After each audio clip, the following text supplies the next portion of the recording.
So these are accomplishments. We have a lot of accomplishments, and as you know, this is the anniversary, first anniversary, January 20th, and it's been an amazing period of time. We have a book that I'm not going to read to you, but these are the accomplishments of what we've produced. All page after page after page, individual things. I could stand here and read it for a week and we wouldn't be finished. But we've done more than any other administration has done by far in terms of military, in terms of ending wars, in terms of completing wars. Nobody's really seen very much like it. I think it's appropriate that because Minnesota is so much in the fray, and I say to my people all the time, and they're so busy doing other things, they don't say it like they should.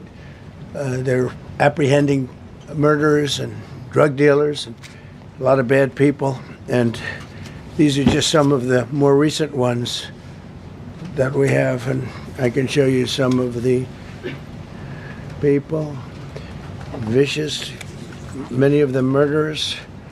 These are all out of Minnesota, just Minnesota. I say, why don't you talk about that more? Because people don't know. Do you want to live with these people? International murder.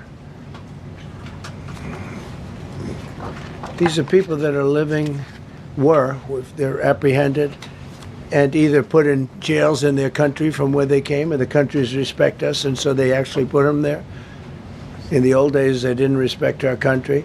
Biden wouldn't do this because he let them all in. You know, if you didn't have open border policies of Biden, none of this, all of the time that we spend talking about Minnesota and everything else, most of them are coming from out of the country. And it's been caused by a previous administration. Look at this, one after one. Boy, these are rough characters. These are all criminal, illegal aliens that, in many cases, they're murderers, they're drug lords, drug dealers, they're the mentally insane. There's some of them who are brutal killers, they're mentally insane. They're killers, but they're insane. These are just in Minnesota. California, it's worse. In other states, it's worse. No, Minnesota, the crime is incredible. The financial crimes are incredible. And the problem is because of the agitators and insurrectionists, whatever you want, troublemakers, but they're paid agitators and insurrectionists. Nobody talks about the fact that $19 billion at a minimum is missing in Minnesota, given to a large degree by Somalians. They've taken it. Somalians, can you imagine? And they don't do it. A lot of very low IQ people, they don't do it. Other people work it out, and they get them money, and they go out and buy Mercedes-Benzes, and they come from here, they have no money. They never had money. They never had a life. They never had a government. They never had a country, because there's basically no country. Somalia is not even a country. They don't have anything that resembles a country. And if it is a country, it's considered just about the worst in the world. They come here and they become rich and they don't have a job. I was told that Ilhan Omar is worth $30 million. She never had a job. She's a crooked congressman. So here's another one. And I have, oh, by the way, we just took out, these are all what ICE is doing. And it's a dangerous job. These are rough people. Weapons. This one here is very bad.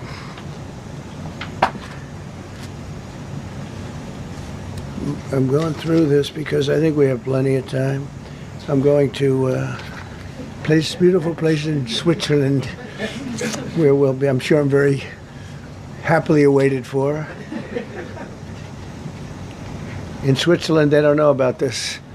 They don't have this problem. They have other problems, but they don't have this problem. Look, killed somebody. Look, and these are rough people. These are not, this was all allowed into our country through open borders. These dumbest policies, you know, men and women's sports is dumb. But to me, having an open border for the world to come in, drug dealers and prisoners. Venezuela, as an example, opened their prisons into the United States. That's why one of the reasons I felt so strongly against Venezuela. Now I'm loving Venezuela. They've been working with us so well. It's been so nice. And an unbelievably nice woman also did a very incredible thing, as you know, a few days ago. We're talking to her, and maybe we can get her involved in some way. I'd love to be able to do that.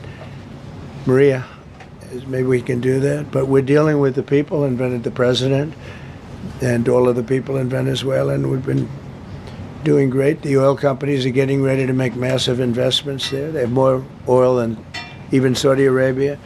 There you go. These are rough water. This is all Minnesota, every one of them. This is one state out of many. And these people are, let's see, yeah, these are all, so far, people that came from outside of the country. They were allowed in by Sleepy Joe Biden, Crooked Joe Biden, whichever you like. You can call him whatever you like. They're both right. He's sleepy and he's crooked. He was the worst president we've ever had. And we've had some bad ones, too. I can tell you, all you have to do is look at trade. You're not getting bored with this, right? I hope you don't.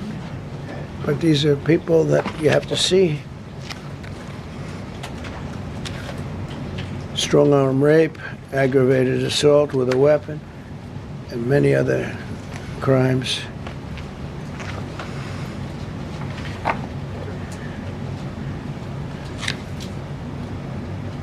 Gang member, known as one of the toughest people around. These are tough people.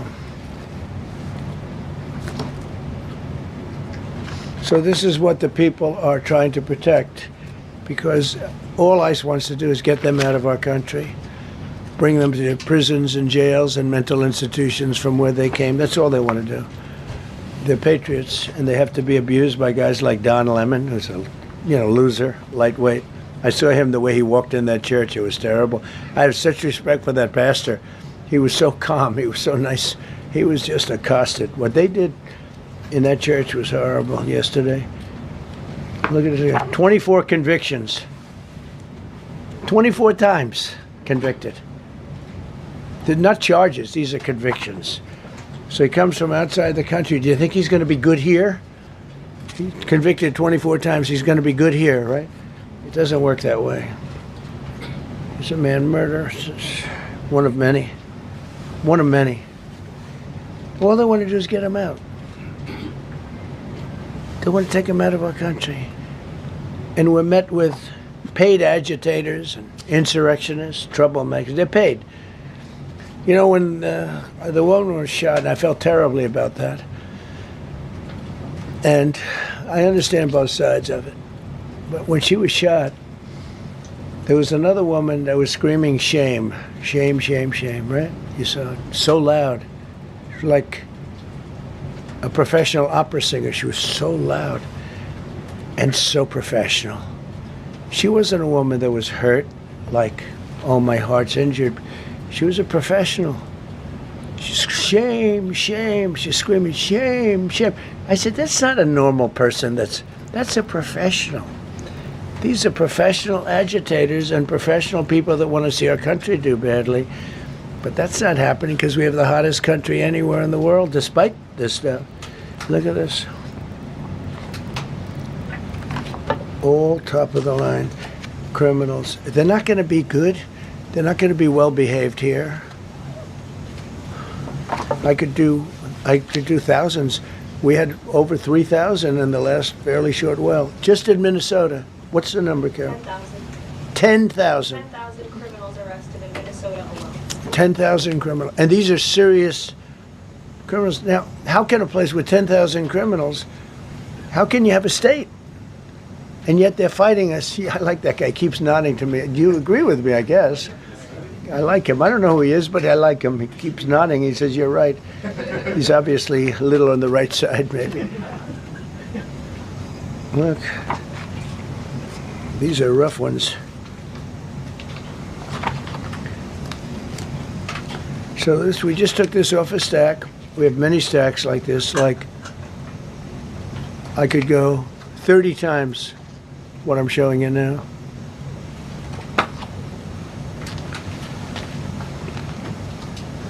Relations with Hezbollah, that's nice. Why do we allow them in our country? I'm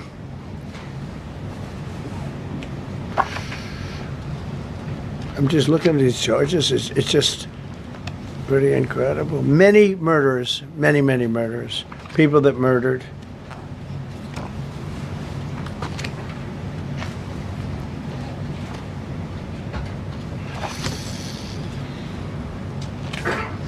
So what ICE does, and Border Patrol is incredible, too. I mean, Paul Perez and that group is incredible. Mostly Hispanic, by the way. They're like 60% Hispanic. You know, they talk about Hispanic. They're mostly Hispanic, right? And they're unbelievable people. And then they say, oh, we discriminate against. I love Hispanic. They are unbelievable. Entrepreneurial. They have everything. I did great. I did the highest. Nobody ever got numbers like I got from the standpoint of being a Republican. But even if you look at Texas, I won the entire border along Texas, between Texas and Mexico. It never happened before. Nobody's ever done that before. I did it. As a Republican, I did it. I love the Hispanic. And they accuse us of all sorts of things. 60% of the people we're talking about, they're the best people we have, and they're Hispanic. The Border Patrol is largely Hispanic. ICE is largely Hispanic. They're unbelievable people. I don't know how they can take the abuse. They're taking rough people like this, like all of them. We have 10,000 at least. I could have done 10,000 of them. You're lucky I only did like 100. And this isn't even the worst of the group. They have murderers. They have some people we can't use their picture for legal reasons, but they're up for murder in their own country. And we jeopardize their case. When we send them back and we coordinate with other countries. A tremendous amount of work. All allowed in here by an open border policy of the worst president in the history of our country. A man that didn't win the election, by the way, it was a rigged election. Everybody knows that now. And by the way, numbers are coming out that show it even more plainly. We caught him. So I just want you to know that it's a terrible thing. Here's the book on accomplishments. And this is something, ooh, I'm glad my finger wasn't in that sucker. That could have done some damage, but you know what? I wouldn't have shown the pain. I would have gone back. What, did you hear that? That was nasty. But I would not have shown the pain. I would have acted like nothing happened as my finger fell off. That was a nasty, I think somebody did that. I think it was him. It was my man. How were you? You didn't do it. I know you did. I know you didn't. So, but here's the book. These are all things we have. I'm going to read a few of the samples, but look at this. These are all, each line is something that we did. Nobody did that before. And it's big stuff, too. Look, we have the hottest country in the world. So, I will read you a few. We ended Biden's stagflation. We were in stagflation. That's a disaster. That's far worse than inflation. As you know, he had the biggest inflation in the history of our country. They say 48 years. Pick your choice. But they had the biggest inflation in the history of our country. We have it right down to a normal number now. We're going to get it even a little bit lower. Created super high. What we've done with growth is incredible. We created super high economic growth, and America is booming. It's booming. There are thousands of businesses right now that are being built. Many of the biggest factories in the world are being built right in our country. They're not going to other countries. They're leaving other countries. Fourth quarter GDP is on track to pass perhaps much more than 5% growth, and that's despite the fact that we had a Democrat shutdown. They shut down our country. and we had 5%. Nobody's in this room has ever heard about 5%. I think it could be 20% if we do it right. If we don't, every time we have good numbers, they raise interest rates. You shouldn't do it. In the old days, if you had good numbers, they'd lower interest rates, or they wouldn't do anything. Here they try and kill it. They always try and kill success. Over the last 20, 25 years, that's the way. In the old days, if you had good numbers, the market would go through the roof. Today, if you have good numbers, the market goes down. But by the way, we've had the best stock market in history, the best 401ks in history, and we inherited a mess. The numbers that we inherited were way up, and now we brought them, almost all of them, way down. We brought them way down. I mean, I'm not getting, maybe I have the bad public relations people, but we're not getting it across. We inherited high numbers, and we brought them way down. And look at gasoline. They have places in the country now, $1.99 a gallon. $1.99, $2.30, $2.50. I guess the average now they're saying is $2.31. I mean, he was at $4.50 and $5 for periods of time. And he went back to the Trump formula, but he didn't do it properly, and he really went back to parts of it because you would have had $8 gasoline if they didn't. But he didn't do it properly. He had people that didn't know what they were doing. Core inflation for the last 3 months is 1.6%. 1.6. Their core inflation was so high that nobody could even calculate it. Under Biden, real incomes declined $3,000. Think of that, $3,000. That's a year.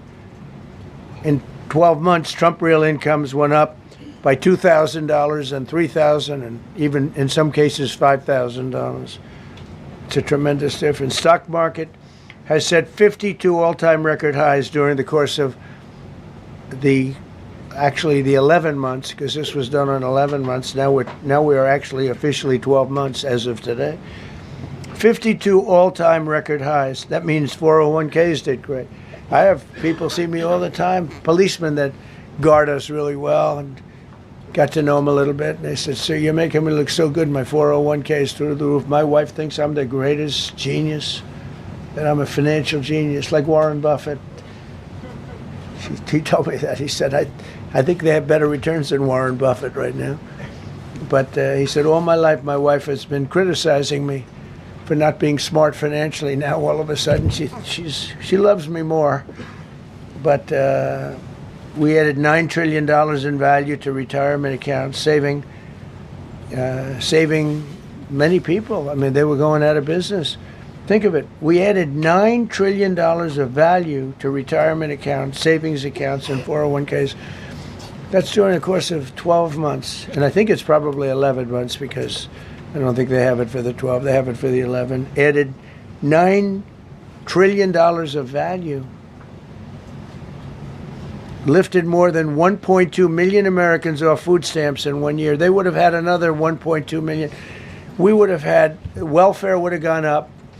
And instead of investing $18 trillion in our country, now it's probably more than that, but $18 trillion and having thousands of plants being built all over the country, you would have had thousands of plants closing all over the country, and you would have had disinvestment, and you would have had welfare going way up. You know, if you look at SNAP, take a look at SNAP, what happened with that? It was at $7 billion, and it came out to over $51 billion. Nobody has ever seen anything like it. The past administration, they had no clue. Or they were really bad, but they basically had no clue. But they did have a concept. I mean, they're still trying to sell the idea of men playing in women's sports. You saw that in the Supreme Court. I mean, some of those justices were fighting for them, too. They were fighting for them, but you saw that just the other day in the Supreme Court. Men playing in women's sports doesn't work. Secured a record-breaking $18 trillion in commitments for new investments. Apple, NVIDIA, SoftBank, Oracle, TSMC, Johnson & Johnson, Eli Lilly and Company, Micron, AstraZeneca, General Motors, Hyundai, Ford, Honda, GE Aerospace, many, many others. I left a Ford plant a week ago in Michigan that they were going to close. 2 years ago, and now they just announced that they're going 24 hours around the clock making cars. Tariffs did it. I don't know what the Supreme Court's going to do. I think to me it reads so plainly. Couldn't be plainer. You're allowed to do a license. Tariff is probably less severe than what a license could be. But think of it. You're allowed to do a license, and then they have a clause at the end, something to the effect, or what is necessary, something to that effect. And what is necessary with tariffs. I don't know where there's a case even there, but we've taken in hundreds of billions of dollars, and if we lose that case, it's possible we're going to have to do the best we can in paying it back. I don't know how that's going to be done very easily without hurting a lot of people. But we're waiting for that case anxiously, and we have tremendous national security because of tariffs and tremendous income. You know, we have, and by the way, no inflation. So everyone said, oh, tariffs will cause inflation. We have no inflation. We have very little inflation. Biden had inflation, and he didn't do tariffs. We had a huge problem. We have a 62% reduction in our trade deficit. So if you had a 1% reduction, a normal president would have a 1%, 2% reduction. Everybody would be high-fiving. Had a 62% reduction. Next year we won't have a trade deficit. We secured most favored nations agreements to slash drug prices by as much. And to me, I think this might be the biggest thing of all. We get zero talk about it. The New York Times had a story way in the back of the paper, a little story about it. I think it's the biggest thing there is. When you talk about health care, drug prices will go down more than ever before for any country, because we were priced at such a level that we were subsidizing the entire world, big place in the world. We were paying 10, 12, 13 times more than other countries. 13 times more, not 13%, 13 times more. A pill that was selling in London for $10 would sell in New York for $130. That's 13 times. More than that even. But we secured most favored nations agreements to slash drug prices by as much as 300, 400, 500, and even 600%, including with Pfizer, AstraZeneca, Eli Lilly, Nova Nordisk, Gilead Sciences, EMD, Serenio, and many others. If you look at some of the prices that are coming down, where a price would come down $1,300 coming down to $87. Think of it. So something that was costing $1,300 is now costing $87. And the fake news doesn't want to write about it. That's why I do this. I don't like to do this, to be honest with you. But I do it because got to get the word out. We signed one big, beautiful bill. I call it the Great Big Beautiful Bill, delivering the largest tax cuts in history. No tax on tips, no tax on Social Security, no tax on overtime. We made interest on car loans tax deductible for U.S.-built automobiles only. So if you buy an automobile built in the United States, we're not doing it for Germany and Canada and different places. We're doing it only if it's built here. We want them to be built here. A lot of the Canadian auto plants are closing and they're moving into the United States. Same thing with Mexico, same thing with Germany, and same thing with Japan and other countries. They're moving into the United States because of tariffs, because they don't want to pay the tariffs. It's too much. They can't pay the tariffs. So they're coming here. Nothing different than what other smart countries did, but it works better for us. Under my leadership, it's not done properly, but it's done properly. We have, again, more plants being built than at any time in the history of our country. Passed the largest spending cuts in American history, and that was true in my first. We had a tremendous first term also. We rebuilt our military. We had one of the best. We had the best economy in the history of our country, but we're blowing it away now. When this stuff starts opening up, you're not going to see anything like it probably ever again. We slashed the federal budget deficit by 27% in a single year. Think of that, 27. You could do it 2%, 1%, 0.5%, 27%. And that's with all of the things we have to do, all of the people we have to put on the payroll to get rid of people that are murderers. Again, when you see people in Minnesota that are murderers, these people are fighting to keep them there. And I say to Christie and to Tom Homan, the great people, they're working so hard. Look at the border. The border is now secure. First time, Biden said you couldn't do it. You need legislation. I had no legislation. I said close the border. Within 1 month, we had almost nobody coming in. Now for the last 8 months, nobody came into our country illegally. And I find that hard to believe because you'd think somebody, because it used to be millions of people just poured into our country. And the people that do that are Democrat sort of aligned. So, I mean, they're not doing me any favors. We had nobody come in. We have a very strong border. We have very few people coming up. They're not going to make the trek because they know they probably won't be coming in. So it's not as hard as you think. But I didn't have to go back. Remember, they said, we need legislation to close the border. They had millions of people coming in a month. We have nobody coming in. And we're getting the murderers out. Murderers, people from prisons and jails. Many countries opened up their prisons and dropped them into the United States. Those are the people we're getting out. And we have a lot of heart. And I said, you got to lighten up on this. We have a lot of heart for people. They came in illegally, but they're good people, and they're working now on farms, and they're working in luncheonettes and hotels and all.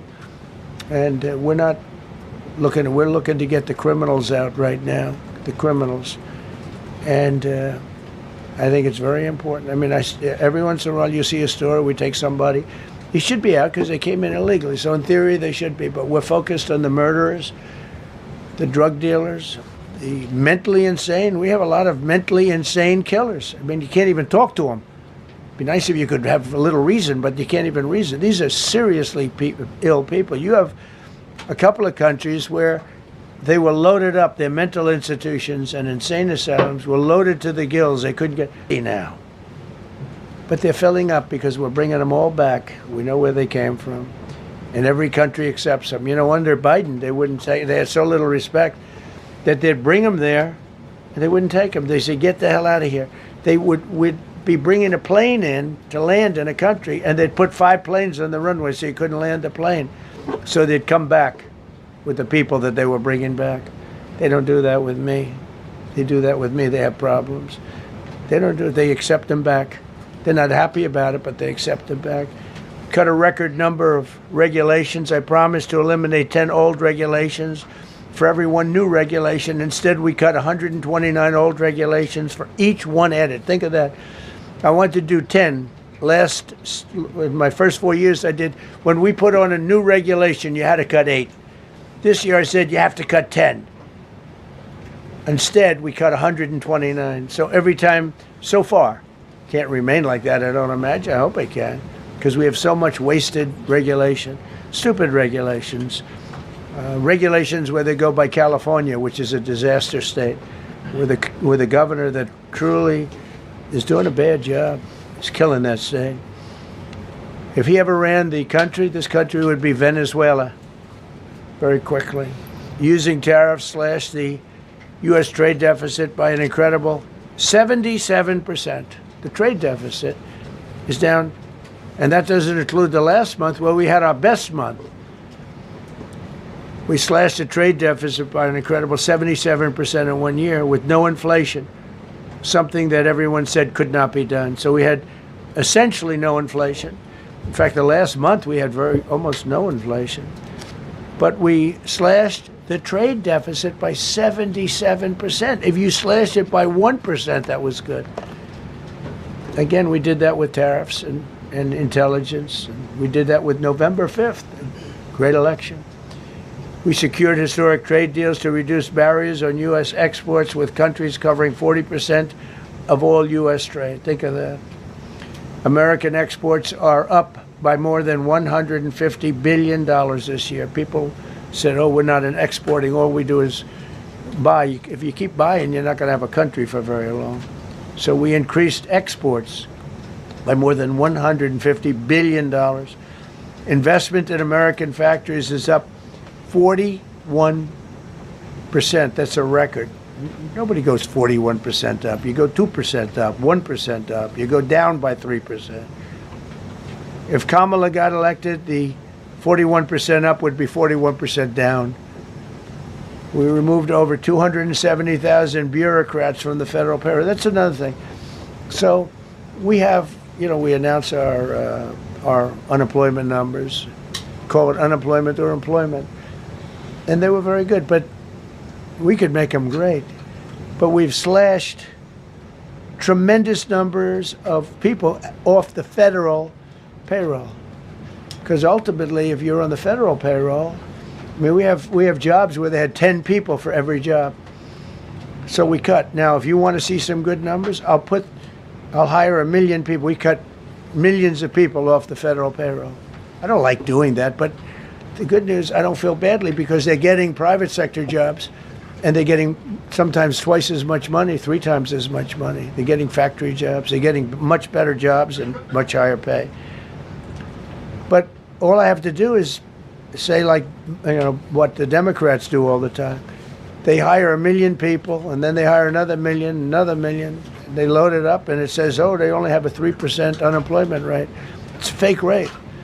So with us, we're proud of the fact that we cut so many because, again, I don't want to cut people. But when you cut them and they go out and get a better job, I like to cut them.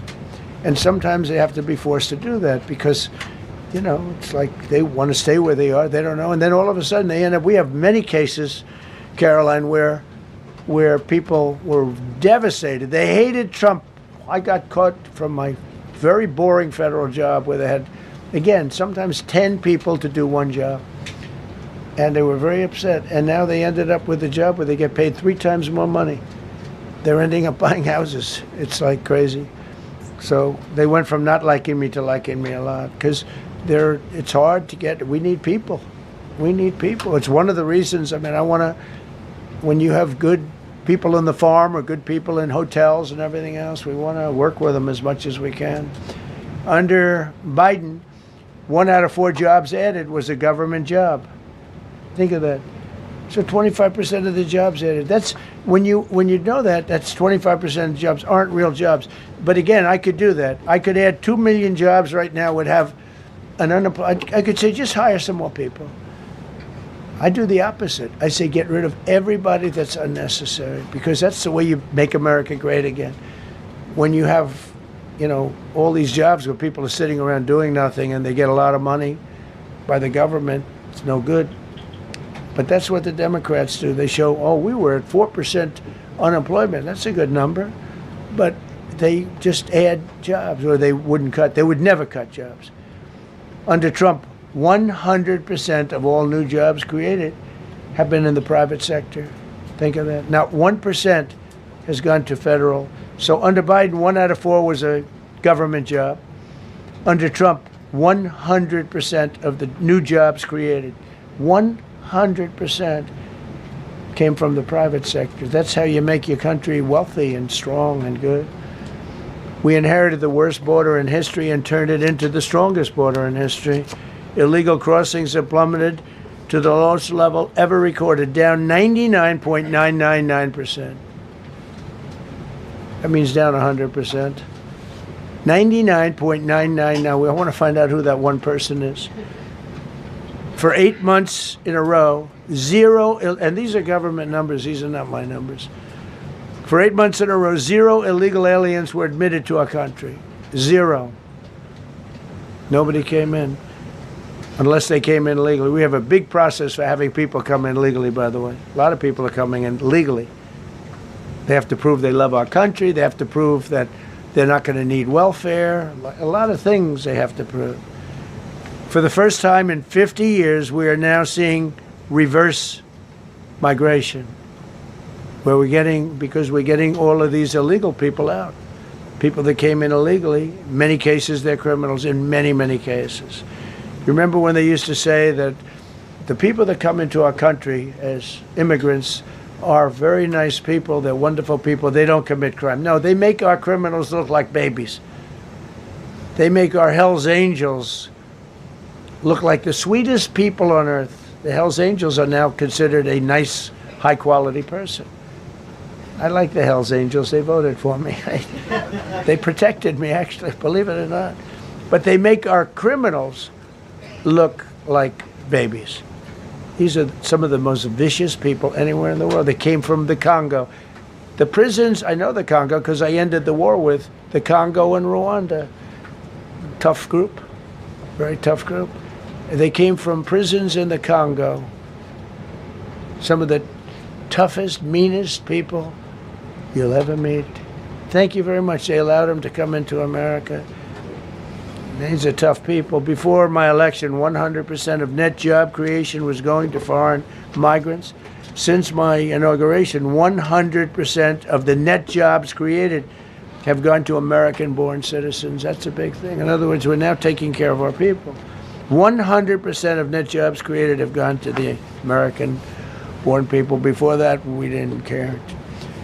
Designated Tren de Aragua, MS-13, and the Mexican drug cartels as foreign terrorist organizations, and we've hit them hard. You've seen what we've done on the water. We're starting to do that on land. The land is much easier, actually. Water is incredible. We did that on the water so that when you do it on the land, they don't go to the water. Nobody's going into the boat business right now, I can tell you. 97% down drugs coming in by water. 97%. Nobody ever heard of that before. They heard 2%, 1%. It went up 2%. 97, and we're looking for the 3%. Who the hell are the 3%? They're crazy. But we've taken out almost 100% of the drugs coming in by water. Now we're going to be very shortly starting drugs coming in by land. We know exactly where they're coming from. Removed tens of thousands of illegal alien gang members, drug dealers, murderers, child predators, human traffickers, fraudsters, savage criminals, and others. We removed them from our country. They're out. They're gone. In some cases, they're so dangerous that we put them in jail because we don't want to give them to their country. Their country doesn't do anything, and they end up coming back. We have some that they're so bad that we don't want to really release them. We want to put them in a jail where we know they're properly ensconced. Think of that. Remove tens of thousands of illegal alien gang members, drug dealers, murderers, child predators, human traffickers, fraudsters, and savage criminals. Why wouldn't you want them removed? The reason is because these are insurrectionists that are doing this work. And, you know, they're going to make mistakes sometimes. ICE is going to be too rough with somebody, or, you know, they're dealing with rough people. They're going to make a mistake. Sometimes it can happen. We feel terribly. I felt horribly when I was told that the young woman who was had the tragedy. It's a tragedy. It's a horrible thing. Everybody would say, ICE would say the same thing. But when I learned her parents, and her father in particular I hope he still is, but I don't know, was a tremendous Trump fan. He was all for Trump, loved Trump. And, you know, it's terrible. I was told that by a lot of people. They said, oh, he loves you.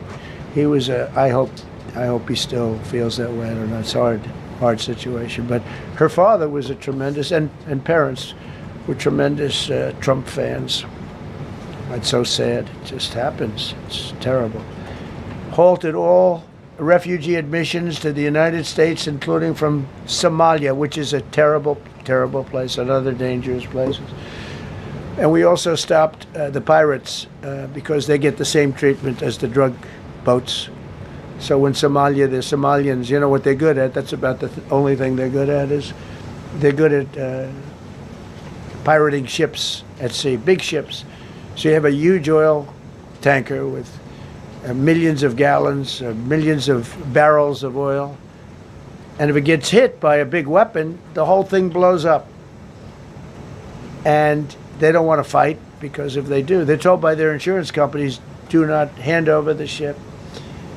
And they're not allowed to have any guns on the ship. They're literally, you have these massive ships being taken over by a Somalian small boat with a big weapon. Because if they hit the side of the ship can blow up. I mean, you talk about a blow up. Bad. We've seen some bad things happen. And the insurance companies, some of these ships cost more than $1 billion to build. And the insurance companies say, look, we'd rather give them money than take a chance on $1 billion insurance policy. But they don't have to worry about it because we hit them the same way we hit the people with the drugs in their boat. They don't know what the hell happened. But all of a sudden, there are no pirates at sea. Do you notice? We haven't had a boat taken in a little while. Came out of Somalia, really corrupt place. It's not a country. They don't have government. They don't have anything.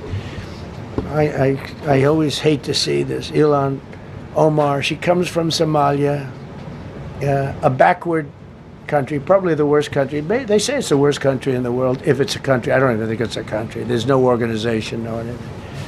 They don't have police. They don't have military. They don't have anything. They just have people running around, killing each other and trying to pirate ships. But she'll come here, comes, and then she wants to tell us how to run our country.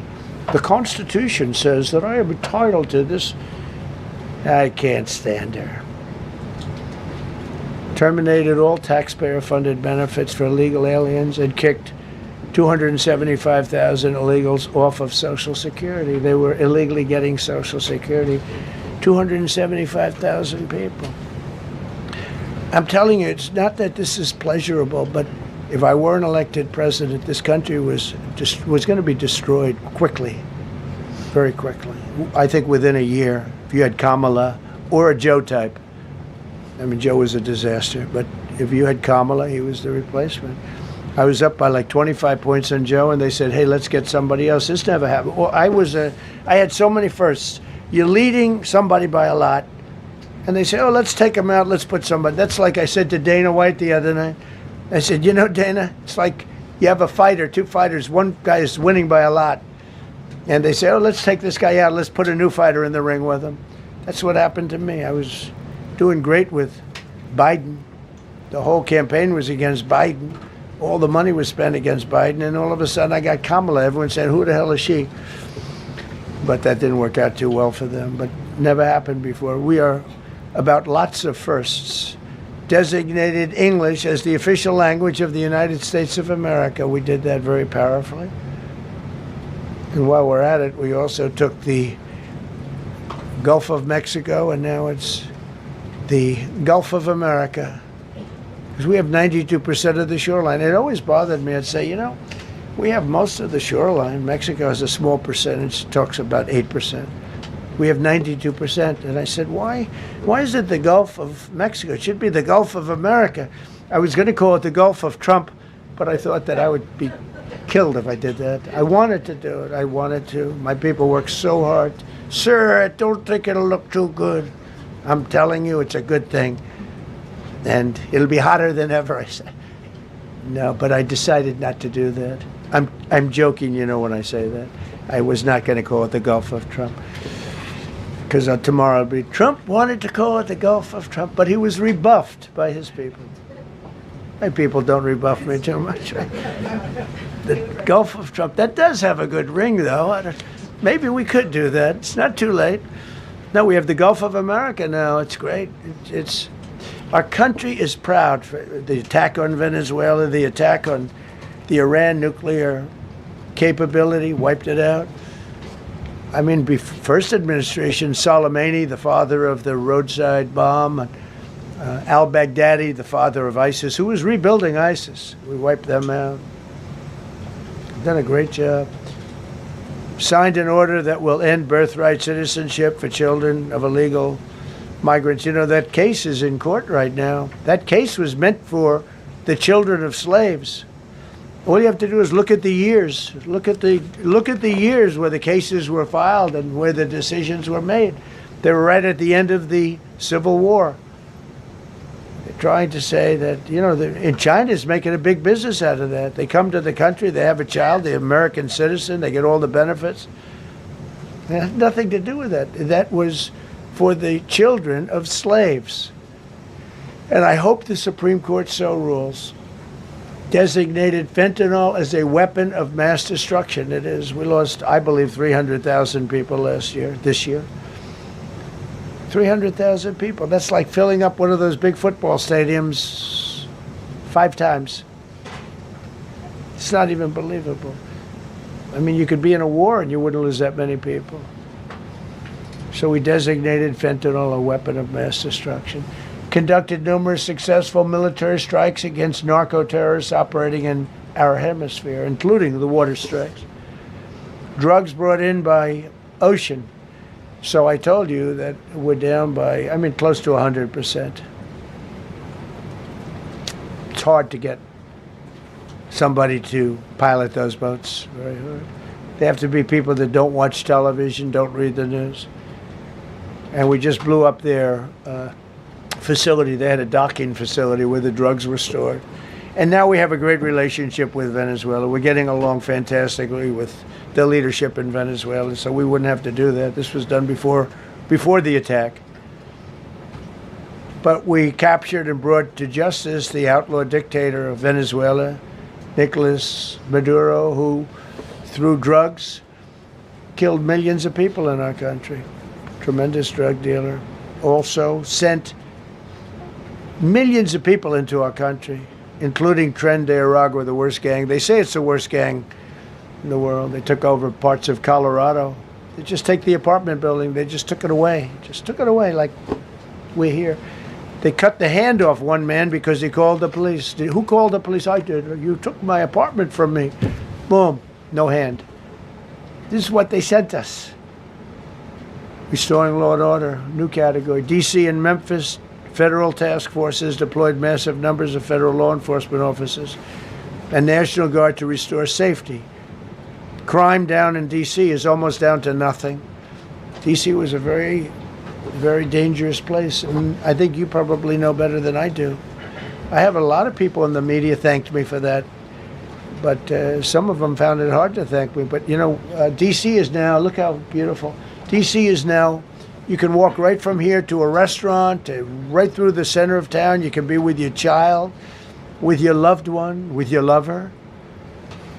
Your lover's not going to be killed anymore, so you can act like a real lover. But you can walk right through the middle of the town, and D.C. is beautiful again, too, You notice we took all the fences down, almost all, the rest are coming down.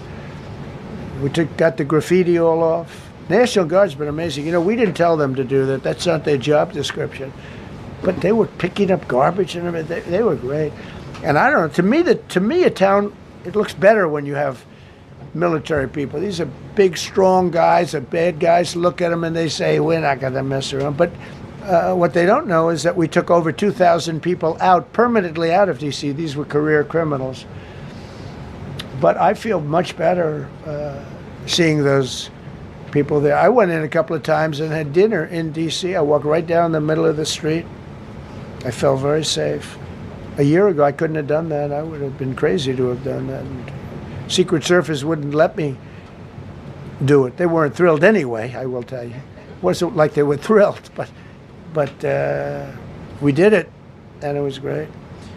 But D.C. is a great thing. We have virtually no crime in D.C. anymore. And before we did this move, we could do the same thing with Chicago. We brought Chicago down 25%, even though we just had a minimal crew there. We brought Wisconsin down. We brought Minnesota down, way down, even though everything's a fight, because they want to keep those people that are lying on the floor.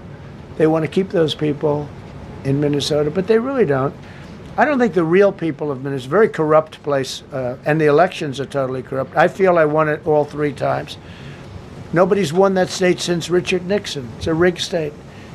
And the Somalians vote as one group, even if they're not citizens, and they vote as one group, and you get 600,000 votes against you. They all ought to get the hell out of here. They're bad for our country. Nationwide achieved the largest reduction in violent crime on record. So this just came out. Nationwide, over the last 11 months, achieved the largest reduction in violent crime on record, including the largest one-year drop in murders ever recorded Almost 2,000 lives were saved. That's despite the fact that we took in criminals under the leadership of the Democrats and Joe Biden. More motor vehicle theft is down by 100,000 vehicles nationwide. That's another. Nationwide, the motor vehicle theft was out of control, and now it's very much in control. It was down by more than 100,000 vehicles to a record low. Began the process of eliminating cashless bail policies across the nation.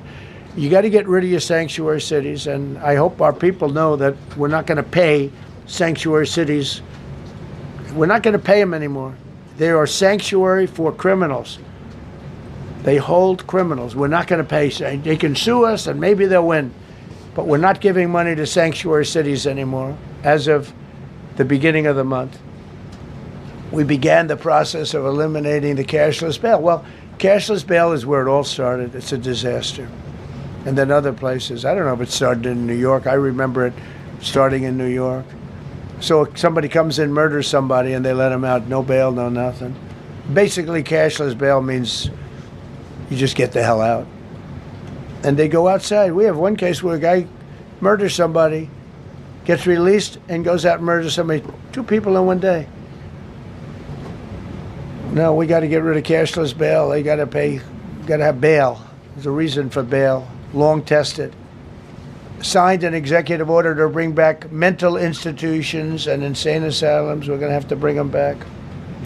Hate to build those suckers, but you got to get the people off the streets. You know, we used to have, when I was growing up, we had in my area in Queens, I grew up in Queens, we had a place called Creedmoor. Creedmoor, did anybody know that? Creedmoor. It was a big, I said, Mom, why are those bars on the building? I used to play Little League baseball there, a place called Cunningham Park. Who's quite the baseball player, you wouldn't believe. But I said to my mother, Mom, she would be there, always there for me. She said, son, you could be a professional baseball player. I said, thanks, Mom. I said, why are those bars on the windows? Big building, big, powerful building. It loomed over the park, actually. She said, well, people that are very sick are in that building. I said, boy, I used to always look at that building and I'd see this big building, big, tall building. It loomed over the park. It was sort of, now that I think it was a pretty unfriendly sight.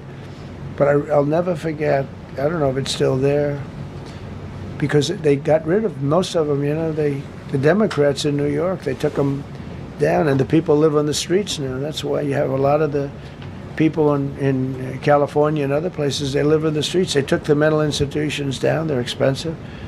But I'd say, why does that building have those bars? Boy, it wasn't normal. You know, you're used to looking at like a window.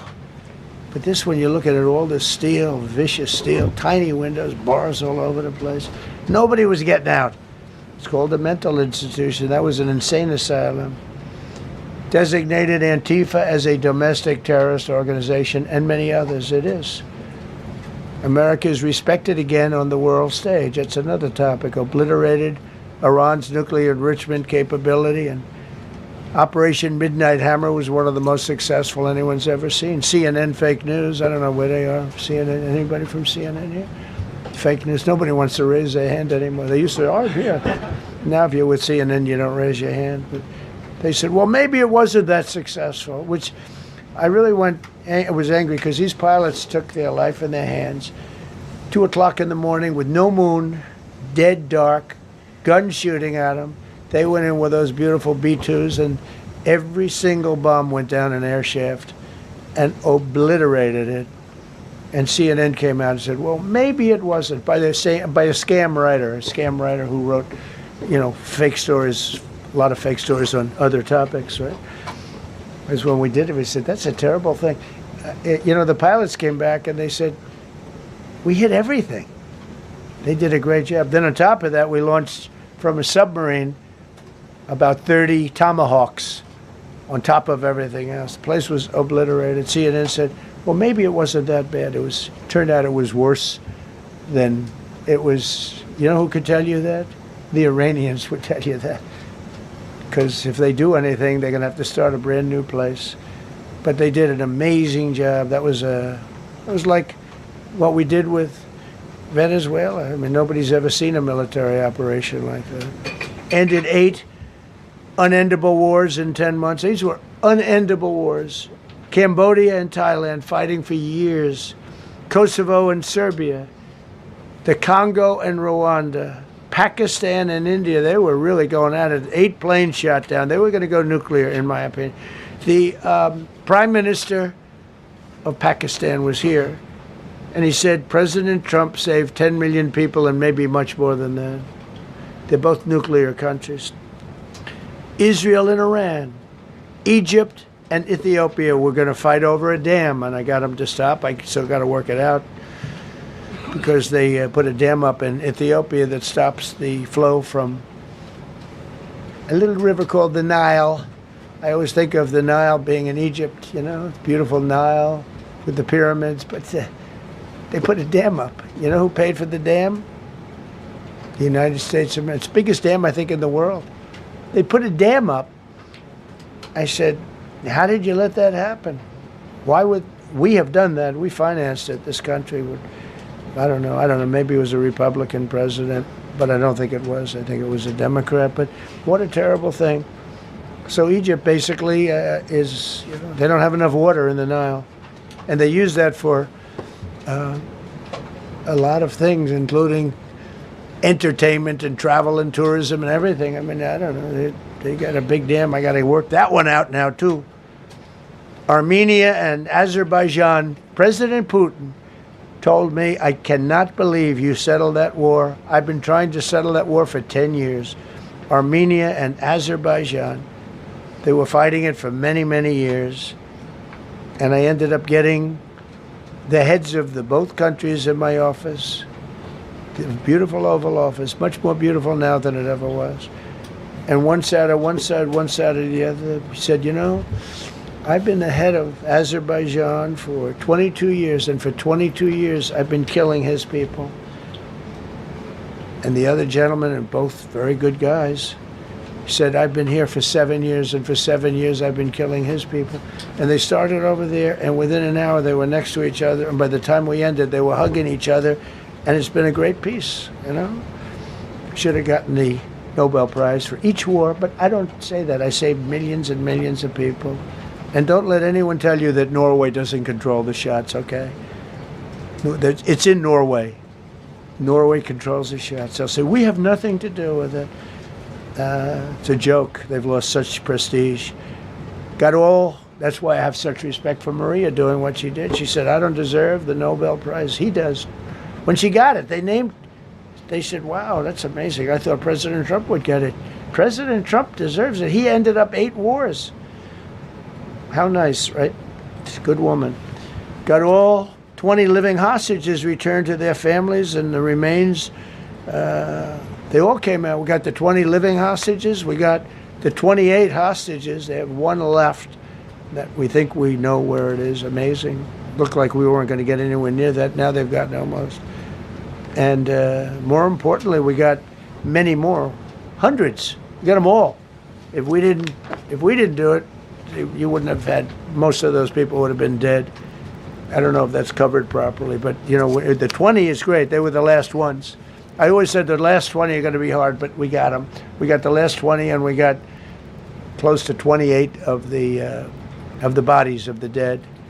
And to those parents, that was just as important as getting their son back alive. They were almost even more intent on they knew their son was dead. They wanted to get the body. I got him back. We just created the Board of Peace, which I think is going to be amazing. I wish the United Nations could do more. I wish we didn't need a Board of Peace, but the United Nations, and you know, with all the wars I settled, the United Nations never helped me on one war. I mean, I guess I'm not blaming them. I didn't call them to help, but I got, you know, the presidents and prime ministers together. We knocked heads. We got along, and they liked me. I liked them. Every single one of them nominated me for a Nobel Prize. Every one of the wars, among many other people. nominated me for a Nobel Prize. But Putin told me, I cannot believe you got this war settled. I've worked on it for 10 years because it's his territory. Rescued 83 American hostages and citizens detained from abroad without paying a lot of money. Paid no money. Apprehended terrorists responsible for the Abbey Gate bombing that claimed the lives of 13 U.S. service members in Afghanistan, the lowest point in the history of our country. That was a Biden disaster. I was getting out, but I was getting out with dignity and strength. We were the boss. Oh, we were the boss. They wouldn't do a thing against us. And this very stupid person got in, and what a shame. They should have left from Bagram, which is the big military base, which has hundreds of acres around it. Should have left from Bagram. Terminated visas of Hamas sympathizers and deported pro-jihad foreign nationals. Got NATO members to agree to raise defense spending to 5% of GDP from 2%, and they pay the 5% and they didn't pay the 2%. And by the way, I did more for NATO than any other person alive or dead. Nobody's done for NATO. And I think for the most part, they'll tell you that. I think you could ask the Secretary General about that, but he said it a lot. I've done more for NATO than anybody, and I see all this stuff, but NATO has to treat us fairly, too. The big fear I have with NATO is we spend tremendous amounts of money with NATO, and I know we'll come to their rescue, but I just really do question whether or not they'll come to ours. You know, I'm just asking. Just saying, right? You remember during the debate? Just saying. Signed $1 trillion investment in U.S. military. And next year, we hopefully will go to a $1.5 trillion. We're building battleships that are 100 times more powerful than the battleships of World War II, which are the big, beautiful, those big, beautiful things with the guns. I said, what about bringing them out of dry dock? They said, sir, what we're building will blow them away. Think of it. These ships are 100 times more powerful than the battleships that you see on Victory at Sea. Do you ever see Victory at Sea? What a great thing that is to watch. Renamed the Department of Defense into the Department of War, which everyone loves, by the way. Signed landmark critical minerals deals with Australia, Malaysia, Thailand, Ukraine, Japan, and many others. We're going to have so much rare earth. It's actually not that rare. Getting it processed is rare, but there's a lot of rare earth. There's a lot of earth around, I can tell you. Withdrew from the corrupt World Health Organization, where we were paying hundreds of millions of dollars a year.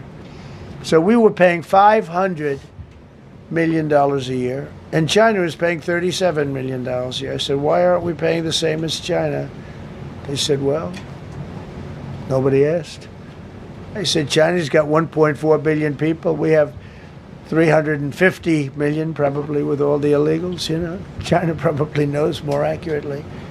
But we have much smaller in terms of the number of people. We have a much more powerful military, but we have much smaller. I rebuilt the military during my first term, by the way. And while they gave away a lot to Afghanistan, the Taliban, which was just horrible seeing them, every year seeing them do that military down some dirty street, is a disgrace. But while Biden gave a lot of it away, it's a tiny fraction compared to what we did. I rebuilt the military, and now we're continuing to build it. And bigger and better, we need it. Peace through strength. But we withdrew from the corrupt World Health Organization. So I remember we were paying $500 million. They were paying 37 or 39 million. And I said, how come? So I withdrew, and they called, we'll give you the same deal that they had. I said, well, it should be less than that, because if they're at 37 and you have 3 times, 4 times the number of people, even maybe 5 times, I don't know. So it should be less, but I didn't want to chisel around. And I thought about it.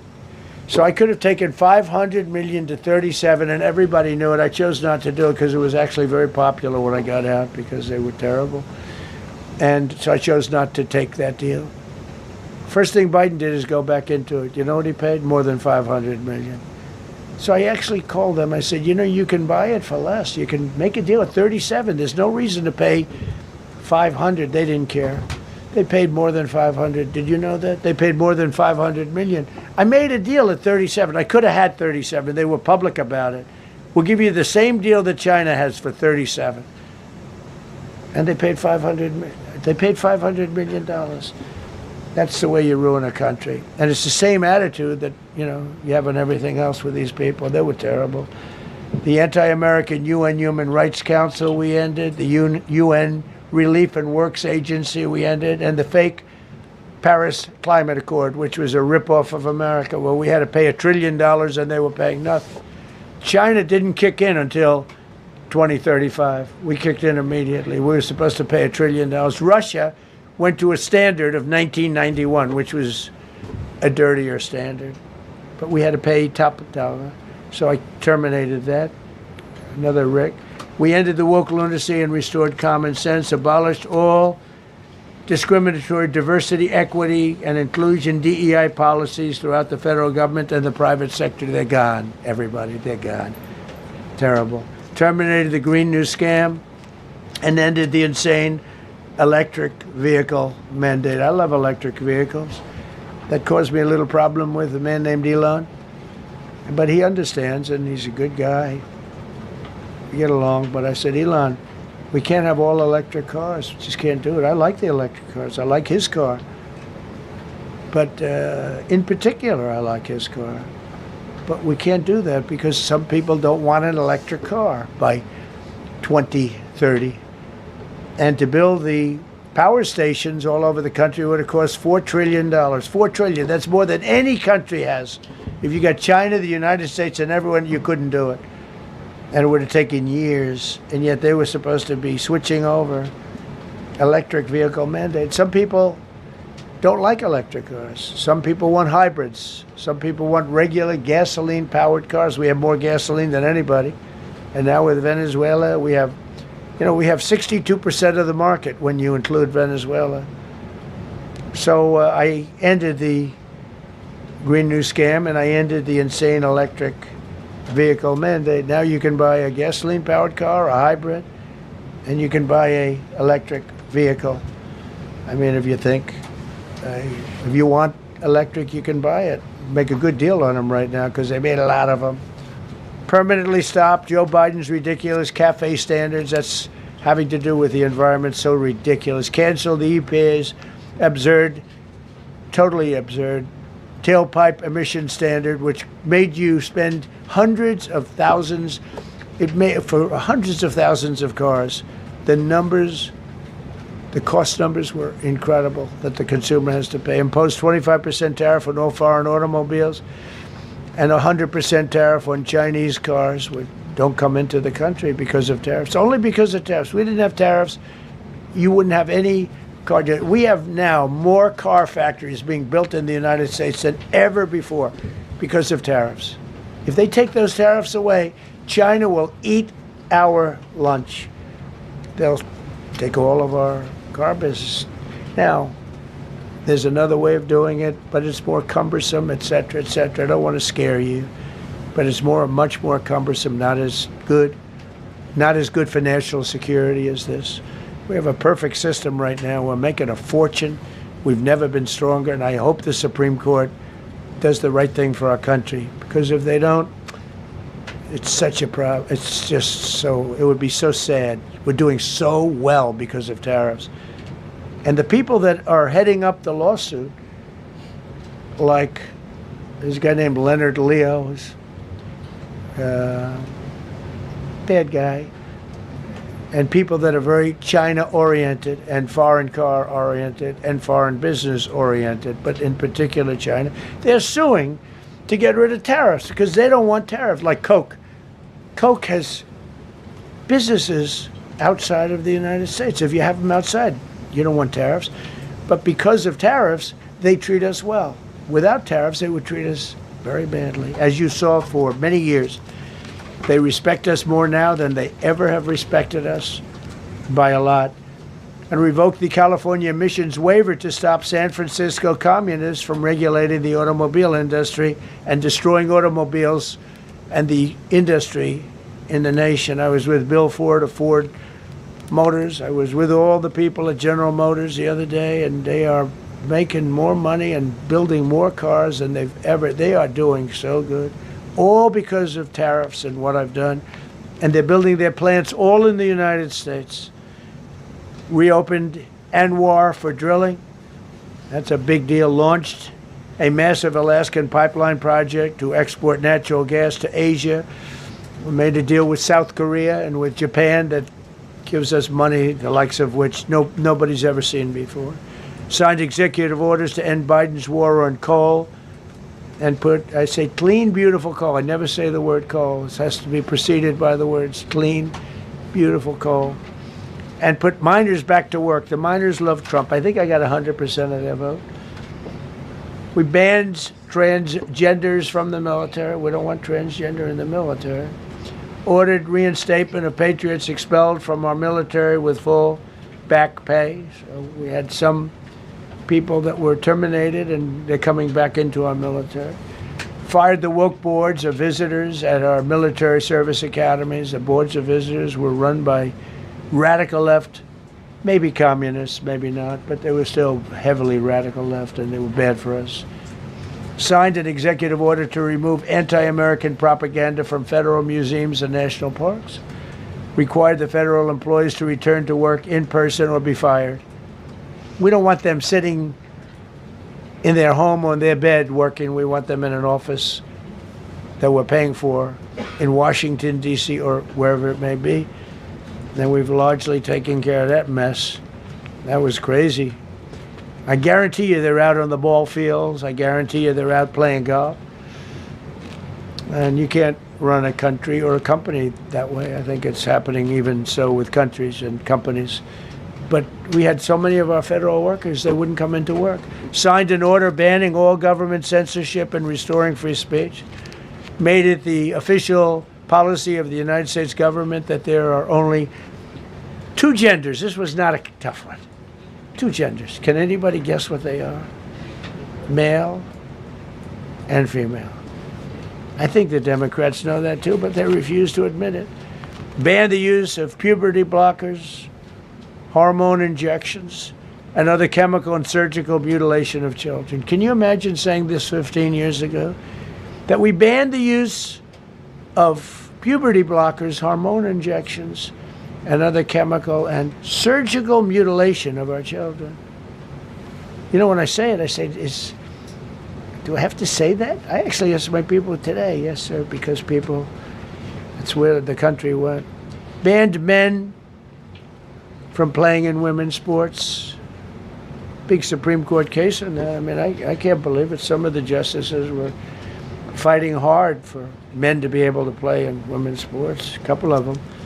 I can't imagine it, but I think anybody that rules that way should lose a lot of credibility. But we banned men from playing in women's sports. All you have to do is look at the records, look at weightlifting records, look at swimming records, look at track and field. It's not fair. It's very demeaning to women. Banned transgender ideology and critical race theory from our schools. Secured unprecedented settlements with Brown University, Columbia University, and many other colleges, including the University of Pennsylvania, where I went, the great old Wharton School of Finance, to restore fairness and merit. We're working with Harvard right now. They've been very anti-Semitic. Terrible what they've done. And we'll see what happens. I hear we have a deal, but who the hell knows with them? They have a lawyer that wants to show how hot he is. Ended taxpayer-funded student loan forgiveness for radical left and anti-American activists. Can you believe it? Began the process of abolishing the Federal Department of Education and returning education back to the states. And Linda McMahon is doing a fantastic job. Ended Joe Biden's weaponization of our government and removed his hand-picked radical left Marxist prosecutors from the Department of Justice, like deranged Jack Smith. He's a sick son of a bitch. They gave me the worst of the worst. And here I am. How did that happen? How did that happen? He's a sick guy, and Letitia James is sick, and Alvin Bragg is sick. They're sick people. and others. Fani, you can't call her Fanny. She doesn't like it. She wants to be called Fani. Fani Willis. I won. Can you imagine putting somebody through that? And then if I suggest that somebody may be guilty of a terrible crime, oh, he's weaponizing government. Trump is weaponizing government. It's terrible. Can you imagine? They say to me about weaponize, I don't weaponize anything. But what they did to me, nobody ever went through what I went through. And here I am in a place called the White House. It's a beautiful place. Who would have thought, right? Signed legislation to cut all taxpayer funding to woke and biased NPR and PBS. And they're sort of gone now, I guess. I heard they closed up. They were terrible. They were so unfair. They were so terrible. Officially reinstated Columbus Day. I like the name Columbus Day. The Italian people are very happy about it. Remember, when you go to the voting booths, I reinstated Columbus Day. That was an easy one. Christopher Columbus. Cut Social Security wait times by 50%, serve 65% more Social Security recipients by phone, and are on track to doubling the service and performance compared to the Biden administration. We're 2.5 to 3 times better and faster. Slashed VA claims backlog to the lowest number ever recorded. Created Trump accounts starting with $1,000 for every newborn baby.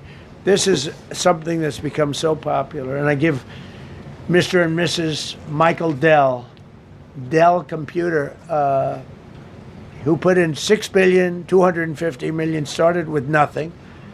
And he actually invested all that money to give to kids so that when they grow up, they have an account that might be worth a lot of money. It'll be riding with the markets. And, you know, they can, at 20 years old, 21 years old, they could have $100,000. They could have a lot of money. That's going to be amazing. But I give a lot of credit to Mr. and Mrs. Michael Dell. Signed AI executive order to ensure the United States dominates the future of artificial intelligence. So we're leading China. We're leading the whole world. We're producing more electricity than we ever have because I'm allowing every one of those plants to build their own electric facility. We're giving them very, very fast approvals, unlike Los Angeles with a fire. So the federal government, I want to give a lot of credit to Lee Zeldin. The hardest approval for the 20,000 houses or more that burned down in Los Angeles because they didn't have the water. They didn't allow the water to come down from the Pacific Northwest. They routed the water into the Pacific Ocean. So we had no water there. No, he had. I would say open up the water. Open it up to the governor, to the mayor. They didn't want to do it. They wanted to protect a tiny little fish that's, you know, I said, how can you have a fish when you don't have any water? It was just an excuse, I guess. But it's amazing. We took 20,000 houses, and Lee Zeldin, the toughest permit is from the federal government. Within 2 weeks, every single permit was given to the people to build their houses. Then you have the incompetent mayor of Los Angeles. He's neutral, who decided to go to Africa during the fire. So you have this incompetent mayor, and I had it out with her the night when I got, right after the fire, I went there. She said, we're working on it so that we can have everybody starting to build within 2 or 3 years. Remember that? I said, you mean 2 or 3 days? No, I mean 2 or 3 years. And the place went crazy. Well, they still haven't gotten their permits. But every federal permit, every single one has been given a year ago. And Lee Zeldin has done a great job. And he's done a great job in the approval of all these big plants and factories and all of the electricity that they're creating for themselves. I said to Zuckerberg, I said to all of them, I said to Jeff Bezos, I said to everybody. Mark Zuckerberg couldn't believe it. He said, you know, where are we going to get all the electricity? Because you need double the electricity that the country currently makes just to fire up those big plants. I said, well, nobody can do that. So what we're going to do is let you make your own electricity. Nobody believed it. And I said, we're going to get you fast permits. So we get them within 2 weeks. and they're coming up with some of the most incredible electric plants you've ever seen. So each one of those massive buildings, AI or otherwise, is building their own electricity. They're building their own plant, and it's incredible. Many of them are under construction already. They're going to have, we're leading AI, and we're leading China by a lot. Established a MAHA presidential commission, banned many artificial food dyes, as you know, issued new vaccine recommendations, and created new real food pyramid.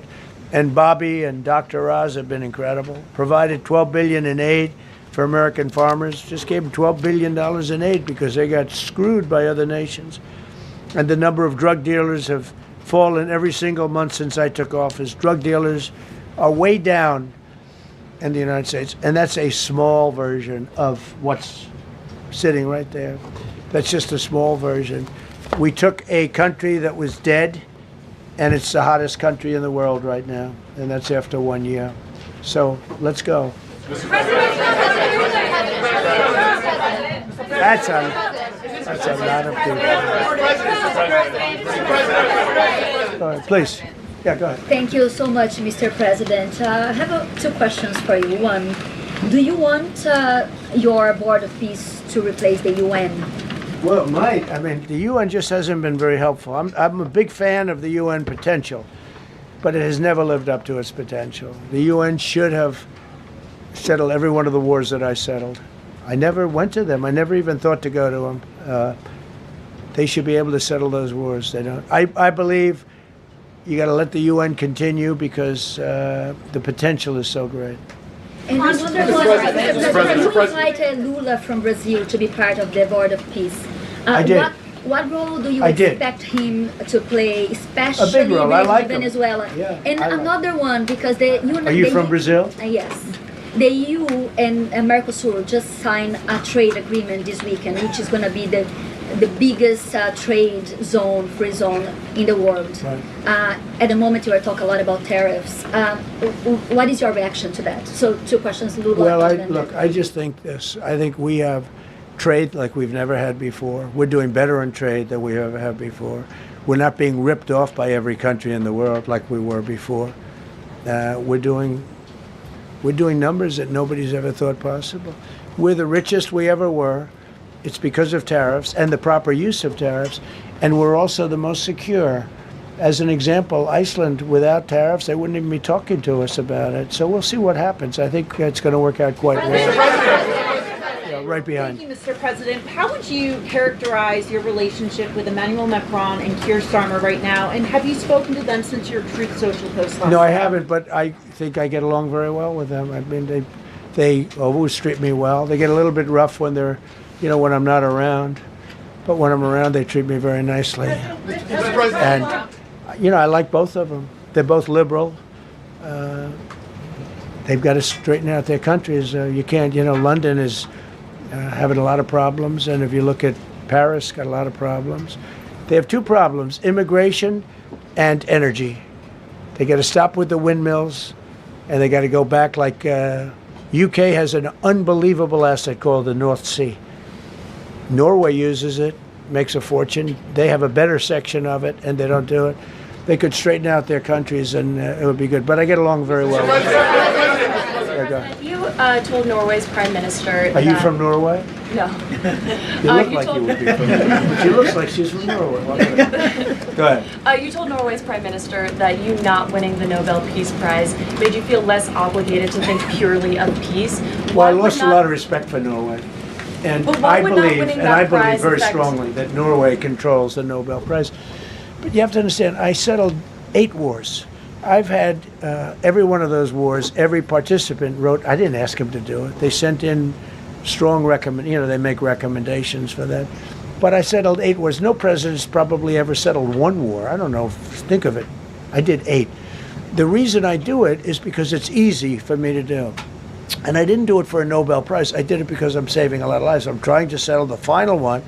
I'm trying to do Russia-Ukraine. And when Russia's ready, Ukraine's not. When Ukraine's ready, Russia's not. But they're losing 25,000 people a month on average. And I'm trying to get that one done. But no, I feel that Norway has tremendous control over who gets the Nobel Prize, despite what they say. how far are you willing to go to acquire Greenland? You'll find out. Mr. President, Kevin Hassett has said that those $2,000 tariff rebate checks would be up to Congress to decide whether or not to disperse that.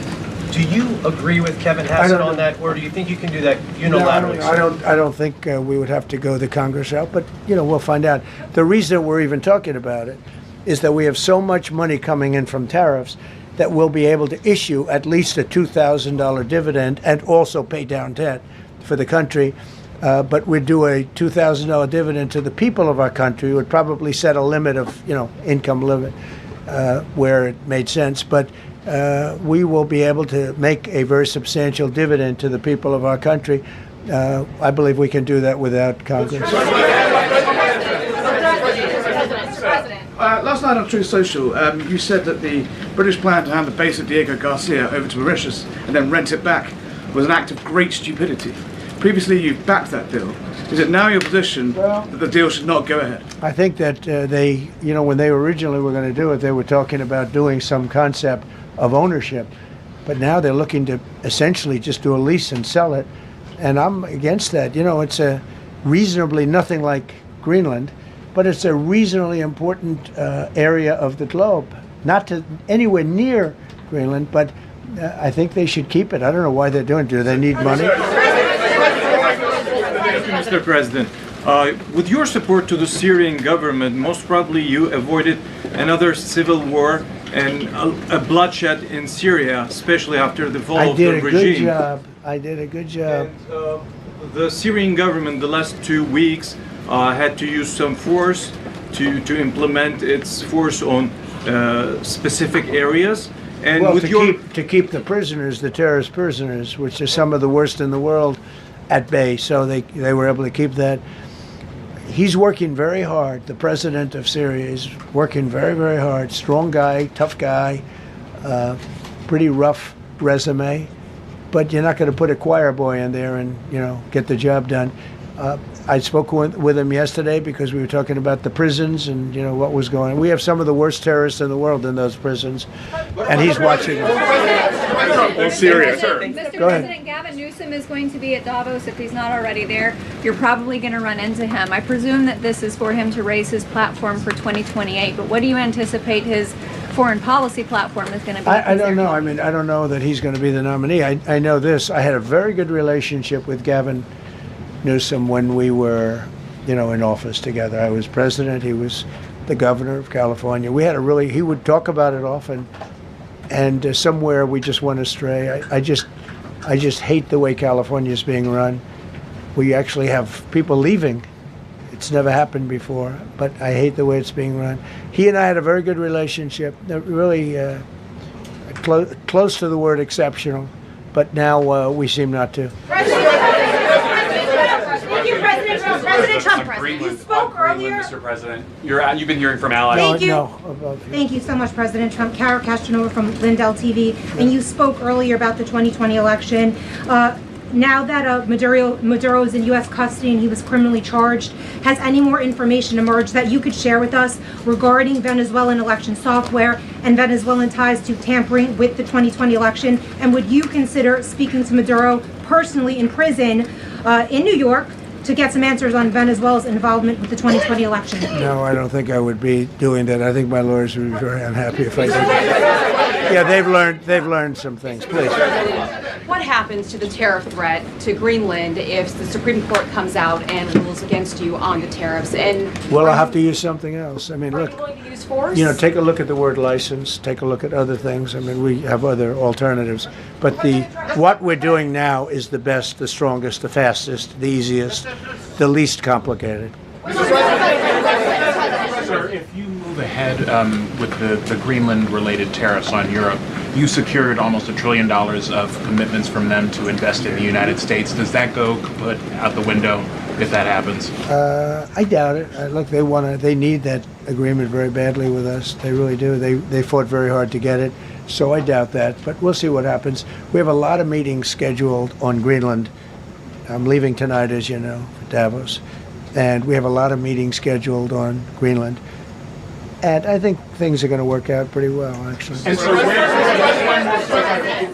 Thank you, Mr. President. Will you still go to Paris for the G7 emergency meeting as offered by President Macron? No, I wouldn't do that.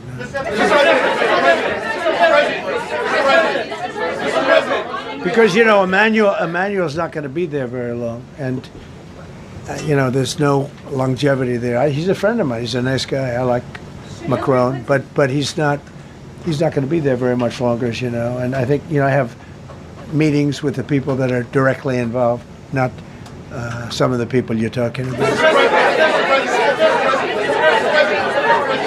Thank you so much. Thank you so much, Mr. President. Happy You know, New I've Year. never seen this room like this. Is this a celebration of the first year? Yes. Have you ever seen it? I've never seen this many. I hope we have a very good. I hope we have a very good structural floor. You know, this used to be a swimming pool. You're sitting over a swimming pool. I could see that happen. But we need a good structure here, don't we? Huh? Yeah. Thank you so much, Mr. President. Happy 1 year anniversary. Thank you. And my question is on Syria. The Kurds, as the most loyal U.S. partners, facing attacks by some Syrian elements within the Syrian government. Will you do to ensure the Kurdish rights protected and their effective forces against terrorism in Rojava, Syria continue, as the Kurdish see you as a president does not abandon his allies? Well, I like the Kurds, but just so you understand, the Kurds were paid tremendous amounts of money, were given oil and other things, so they were doing it for themselves, more so than they were doing it for us, but we got along with the Kurds, and we are trying to protect the Kurds. That's correct. Ahead of your speech in Davos, can you give us a preview of what we can expect as far as, you know, laying out the plans for Americans to be able to buy homes? I think more than anything else, what I'm going to be speaking about is the tremendous success that we've had in 1 year. I didn't think we could do it this fast. Think of it, it's just now 12 months, and you know, I say it often, we have the most successful country in the world, we have the hottest country anywhere in the world by far, and this country would have been absolutely stone cold dead. And I'm going to be talking about it. I'm going to be, because, you know, a lot of them could use some of the advice as to what we did. They need energy. You take a look at their energy policy, they're going to destroy themselves with what they're doing with the windmills and all the nonsense. They need energy help badly, or they're going to be in big trouble, and they need immigration help badly. How much longer do you want to go? Call it. I do. I have a very important call with President Erdogan, who I like a lot. All right, one or two more questions. Go ahead. Thank you, Mr. President. During your second, please. Go ahead. One question about the Red. Yes. Thank you, Mr. President. The red blouse. Go ahead. You talked a lot at the beginning of this about the economy, some positive economic indicators. Polling shows the majority of Americans don't feel the economy is doing well. Are you worried you're making the same mistake as President Biden by telling I hope I don't make the same mistake as him. Look, I inherited a terrible, it's a great question, because we inherited a terrible, terrible mess between the border, between all the problems. The whole country was falling apart. And in 12 months, less than 12 months, in 12 months, we have the strongest border we've ever had. We have prices that are much, much lower than they were for the last time. We inherited very high prices. We inherited, remember this, inflation was at a historic high. We had never had inflation like that. They say 48 years, but whether it's 48 years or ever, we had the highest inflation, in my opinion, that we've ever had. Prices, because of that, were very high. I inherited, we brought down eggs immediately. Remember the first news conference, they were screaming at me about eggs. I was in the position for 2 days, and they're screaming. We brought eggs down to lower than what they were before. And by the way, they continue that way. We brought the prices down from when I came into office and from what Biden had, way down. We're going to bring them down further. But the job we did is a miracle. One of the reasons I'm doing this today is to explain. We inherited a mess, and we've made it a beautiful, beautiful picture. Think of gasoline at $1.99 in many states. $1.99 a gallon. It was $4.50, $5, in some cases $6 or $7. We're at $1.99. And energy is so big that with energy, everything else comes down. But the prices are coming way down, and we're going to bring them down further. But we started up here with these guys. We inherited a country that was broken. We inherited a country, and I have a very warm spot. We've done very well with Venezuela, and by the way, that even in itself is going to help us bring down the oil prices. I mean, the Venezuelan oil, we've taken 50 million gallons of oil. We've taken 50 million barrels of oil out of Venezuela in the first 4 days. We've got millions of barrels of oil left. We're selling it on the open market. We're bringing down oil prices incredibly. And when they come down, and they've already come down, again, $1.99 a gallon for oil. Nobody thought they'd ever see it. All right, one or two more. Go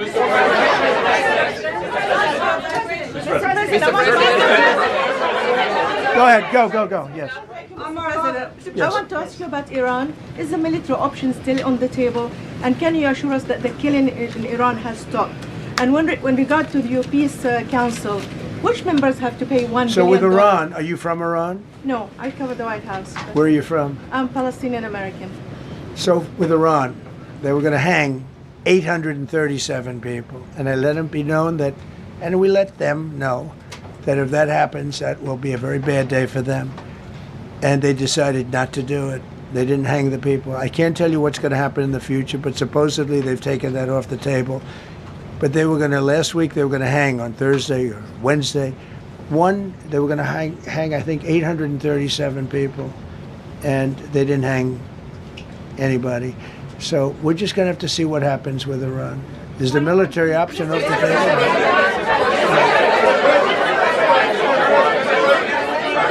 Go ahead. Thank you, Mr. President. Trump. Thank you, President Go Trump. ahead, please. Thank you, Mr. President. Go ahead, I'll take your question. Okay, thank you. Thank you, Thank you, Go Mr. ahead, President. right here. Thank you, Mr. President. You promised during your second inaugural to always put America first. I'm curious, how would you winning the Nobel Peace Prize improve the lives of average, everyday Americans? Why is this prize so important? It wouldn't improve the lives of any. What improved the lives of people are people that are living. I saved probably tens of millions of lives in the wars. You know, if you add up the numbers, just if you look at any one of those wars, you're talking about millions of people. You multiply it times 8. But when you look at India and Pakistan, that could have been 10, 15, 20 million people. Could have been more than that. So I saved millions of people. So that to me is the big thing. What? You suggested a moment ago that perhaps the reason why a positive story about the economy isn't getting through is because of, bad communications people. But are average Americans wrong to still feel high prices? And how much longer does the White House hope that they? So I think a lot of people are listening to the fake news a little bit, and I'm not blaming anybody. I think I blame ourselves. I think we've done a much better job than we're able to promote. We're not promoting. We're doing a great job, and we're sort of letting the promotion take care of itself. One of the reasons I'm doing this news conference, I think it's important. We have taken a mess and made it really good. It's going to get even better. But if you look at prices from a year or a year and a half ago, you look at the Biden prices, they were way up through the sky. And, they use the word affordability. They just say affordability and they don't talk about it. They created the affordability problem, and we are solving it. We have solved a lot of it. Again, everybody agrees in this room, I think, gasoline prices have come per gallon way down. When that happens, everything else comes down, but they've come down way down. Many of the groceries have come way down. It's all happening, and it's happening strong. But if you go back a year and a half, 2 years, take a look at those prices and look at the prices now.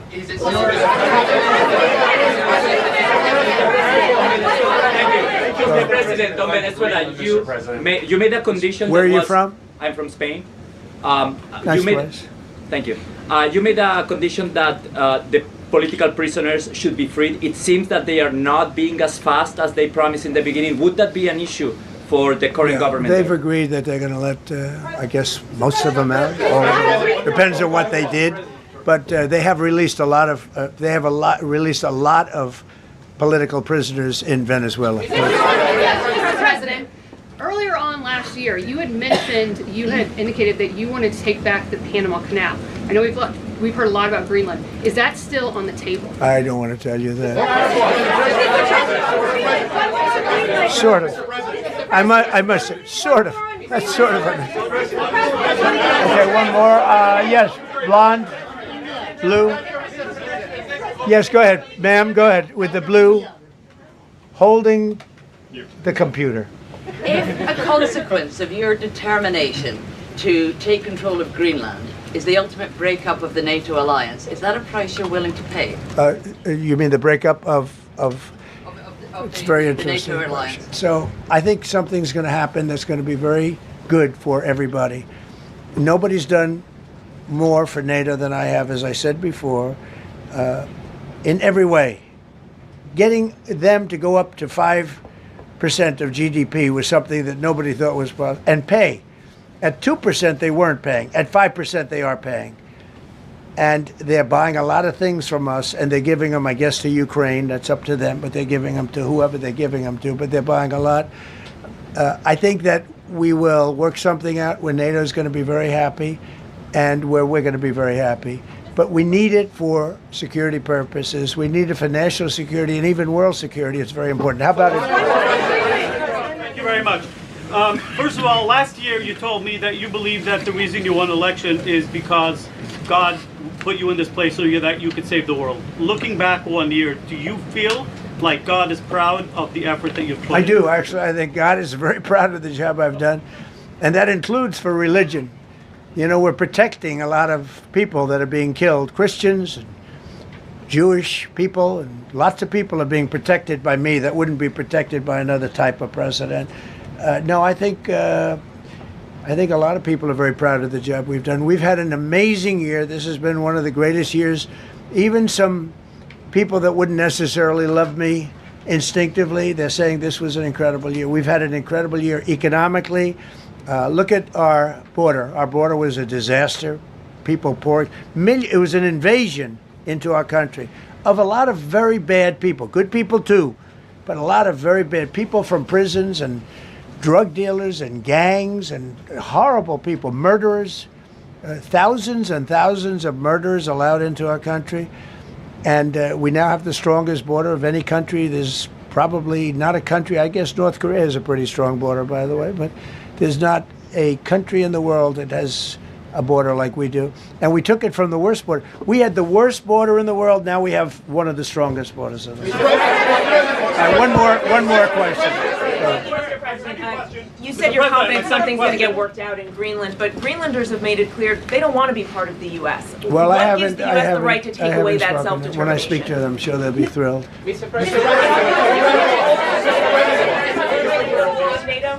are you committed to keeping the U.S. in NATO?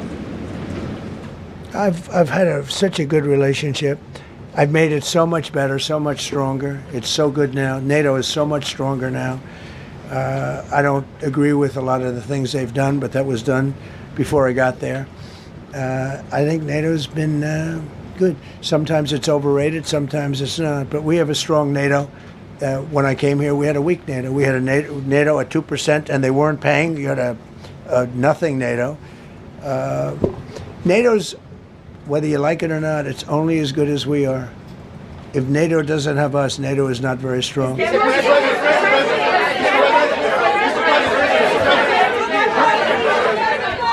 Thank you. Yes, no, behind you, please. Thank you, President Trump. Yes, go ahead. Really appreciate it, sir. We heard a long list of accomplishments from the last year. Could you cherry pick the top 3? And then looking forward, what are your 3 most important priorities in 2026? So I think the building of a really powerful military has been a great achievement, and that would include the Venezuela thing, that would include the attack on Iran and the wiping out of the nuclear threat. I think that's been really amazing what we've done militarily. I think what we've done in business has been incredible. We have $18 trillion coming in. Plants are being built all over. Thousands of plants are being built all over the country. 18 trillion is a record. No country has ever come anywhere even close to that. I think that's a record.